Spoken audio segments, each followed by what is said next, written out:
Most of our problems, if not all, are money-related. Kung gutom ka, basta't may pera ka, makakakain ka. Kung may sakit ka, basta't may pera ka, magagamot ka, gagaling ka. Kung naiinip ka, basta't may pera ka, malilibang ka. Kung nalulungkot ka, basta't may pera ka, darami mga kaibigan mo, sasaya ka. Kung gusto mong manalo sa politika, dapat marami kang pera. Amen? Amen. Kung pangit ka, basta't may pera ka, gaganda ka, gagwapo ka. Amen? Money solves many of our needs and problems in life. Ang katapat lang minsan ng problema mo, pera. May nabasa po ako. Mababasa nyo din po ito sa Biblia. Look at the book of Ecclesiastes. How it describes money. It says, money is the answer for everything. And money is a shelter. At ngayon po, nalaman po nila sa pag-aaral, nakakatalino pala ang pagiging mayaman. Nung pong mga 1921, meron pong isang psychologist, ang pangalan po niya ay si Lewis Terman. Gumawa po siya ng isang eksperimento, pag-aaral sa Stanford University. Tinignan po niya ang mga estudyante, sinubaybayan po niya, in-evaluate niya.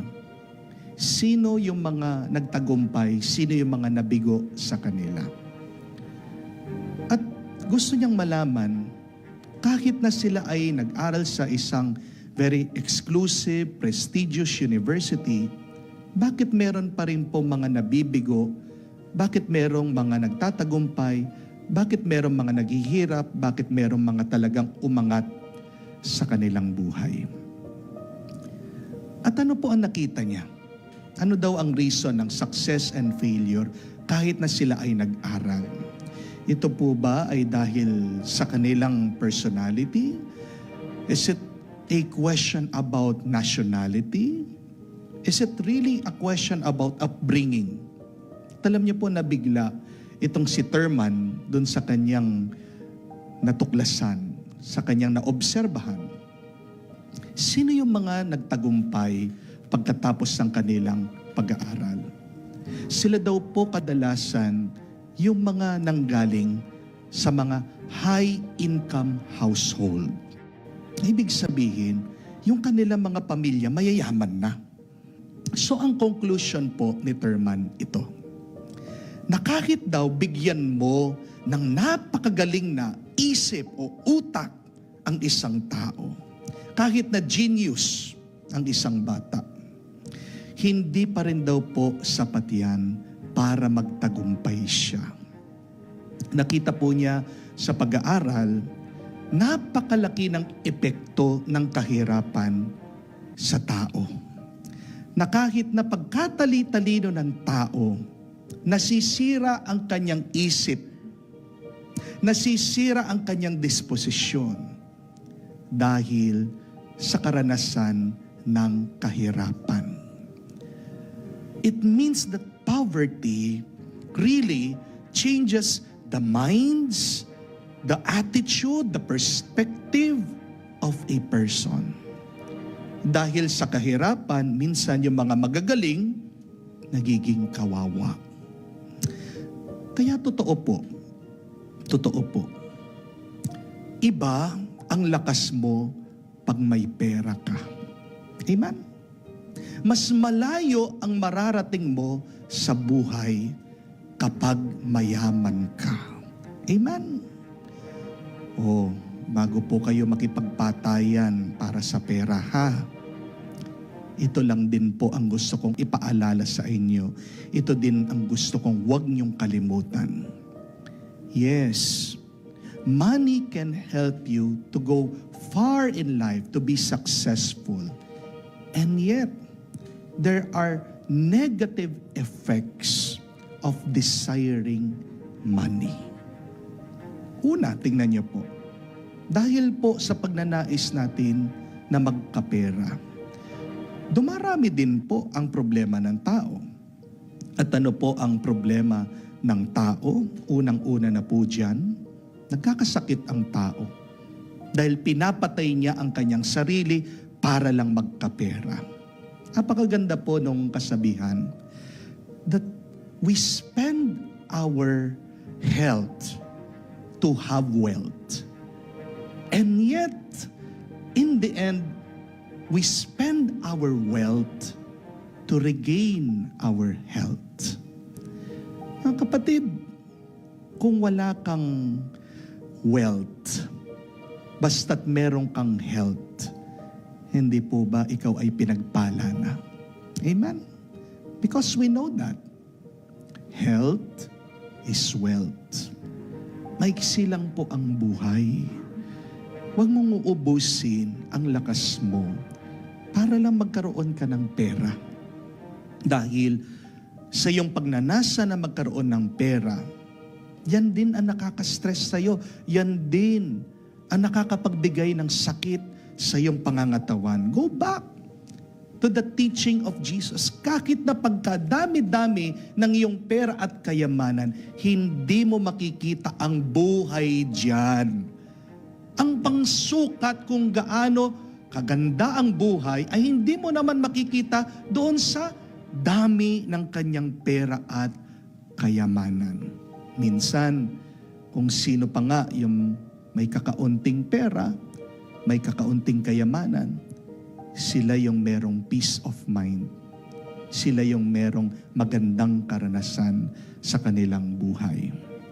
So, the desire for money will not eventually give you good health and peace of mind. Amen? But second, negative effect of desiring money. Nang dahil po sa pera, minsan yung mga matitinong tao, nagiging masama. Naalala niyo si Judas? Di ba, nung pinili naman niya ng Panginoon, pinagdasal pa ng Diyos. Nagkamali ba ang Diyos sa pagpili sa kanya? Sigurado nung umpisa, matinong tao si Judas. Pero kalaunan, bakit napasama siya? Ano po yung posisyon ni Judas sa mga apostol? Siya daw yung tresorero. Siya po yung humahawak ng bulsa nila. Siya yung humahawak ng kayamanan. At nakasulat din po sa Ebanghelyo, nangungupit daw siya. Kumukuha siya ng pera. At bakit niya pinagpalit ang ating Panginoon? Dahil nasuhulan siya. Pinagpalit niya ang ating Panginoon. Di ba? Ang tanong pa nga niya, magkano? Tignan niyo po kung ano ang epekto dahil ikaw ay nabubulag sa pera. Yung kabutihan mo, nakakalimutan mo. Yung katinoan mo, nagiging kang hibang. Pinagpapalit mo ang mabuti dahil lang sa iyong pagnanasa magkaroon ng pera. Nung pong minsan, dito sa isang chapel ko, nabigla ako kasi ang daming naglilinis. Tuwang-tuwa ako, wow, sabi ko, sipag. Nung nagtanong ako, bakit naglilinis sa chapel? Napag-alaman ko, yun pala, babayaran sila ng gobyerno. Ay, hindi ko na po babanggitin no, kung ano yung mga tawag sa kanila. Alam nyo na kung sino yung mga yan. No? At nagtataka ako, pagkatapos ng 5 minuto, nagpalit ng damit. Sabi ko, pagod na pagod yata, pawis na pawis. Bakit nagpalit ng damit? No? Agibaing itsura. Yun pala, nagpapapicture. Yun pala yung modus ng iba. Para daw iba yung itsura nila at ito yung ipapakita nila, isasubmit nila para bang naglinis daw sila ng 1 buwan doon sa chapel. Tingnan niyo po yun, tingnan niyo.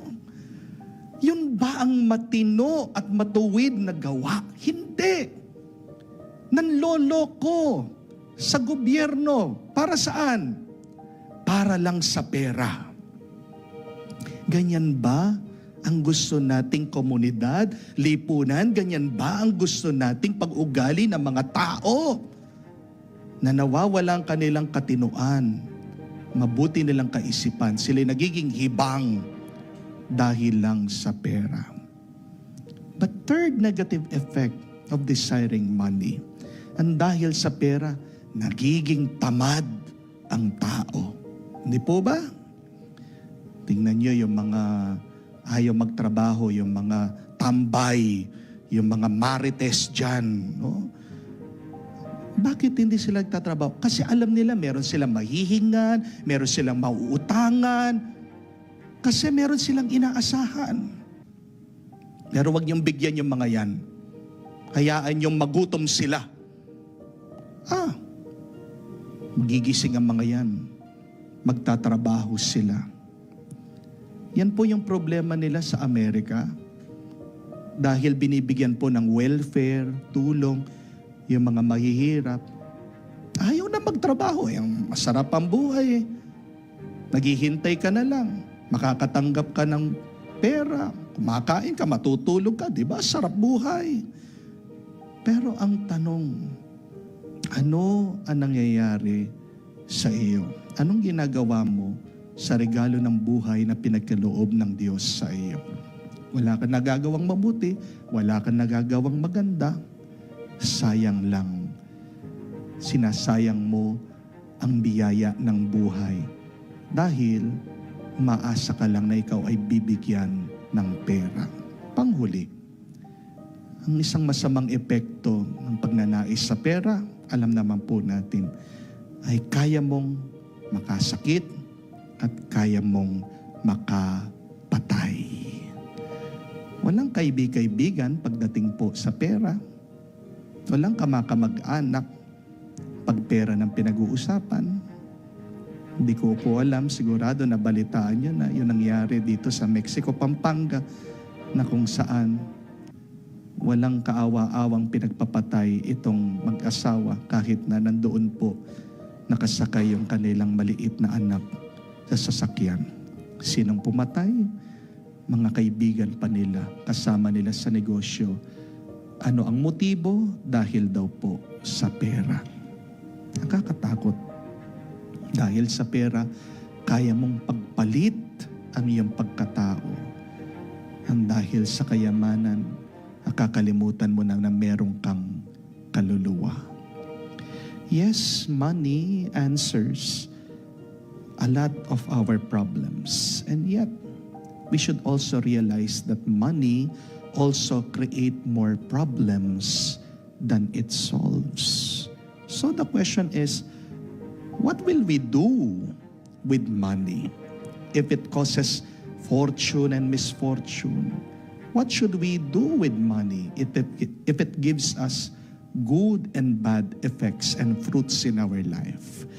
Tandaan niyo po ito, ang problema wala sa pera. Ang problema nasa pagtingin, pag-uugali at paggamit ng tao sa pera. Amen? Walang kasalanan ng pera. Ang may kasalanan, ang tao na nagnanais at gumagamit ng pera. Mag-ingat po tayo. Dahil ang mga tao na mahal nila, concern nila ang pera. Ano ang tawag ni Jesus sa kanila? Sila'y mga mangmang. Sabi ni Jesus, "You fool." At ang mga matatakaw sa pera, ang mga ganid sa pera, agad kinukuha ng Diyos. Sabi ni Jesus dito sa mayaman, narinig natin sa Ebanghelyo, tonight, today, your life will be demanded of you. So money is not bad, but we should have the right attitude towards money, and we should use money rightly. Tama sana ang ating pag-uugali at tama sana ang ating paggamit sa pera. So my dear friends, 3 things I want you to remember about money. Number 1, do not equate money with happiness. Do not equate money with happiness. It does not mean that when you have money, you're guaranteed to become happy. Amen? But second, money is a good tool in life. But money is a bad God. Do not worship money, worship only God. And third, do not love money. Love God who gives you more than money. So, tandaan niyo po yan, baunin niyo, tatak niyo sa isip at puso niyo para hindi kayo maligaw, hindi kayo malito, at naway ang inyong buhay ay maging mabuti at makapagpabuti kayo sa buhay ng iba. Ulitin ko po, una, hindi dahil may pera ka na automatically o agad-agad ikaw ay magiging masaya. Pangalawa, magandang gamitin ang pera, huwag kang magpapagamit sa pera. At pangatlo, huwag mong mamahalin ang pera. Mahalin mo ang Diyos na magbibigay sa iyo higit pa sa pera at kayamanan. May kasabihan po, napakaganda, that when you use money to solve your problems, that is called an expense. Gumagastos ka pag ginagamit mong pera para tugunan, sagutan ang iyong problema. But when God solves your problem, that is what we call grace and mercy.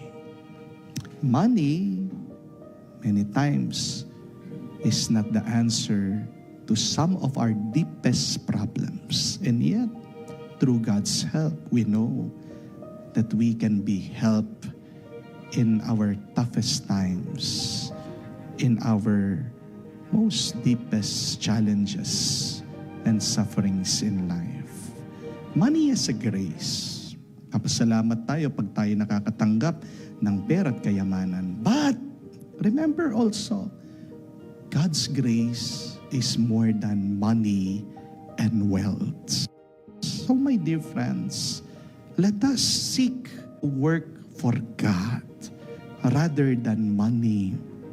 And you will see, what does God give us? He gives us life. He gives us wealth. He gives us peace. He gives us joy. He gives us eternal life. See? Wow. Multiple graces.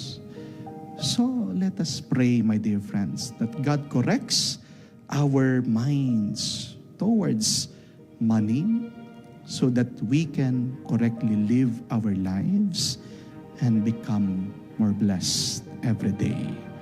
Amen.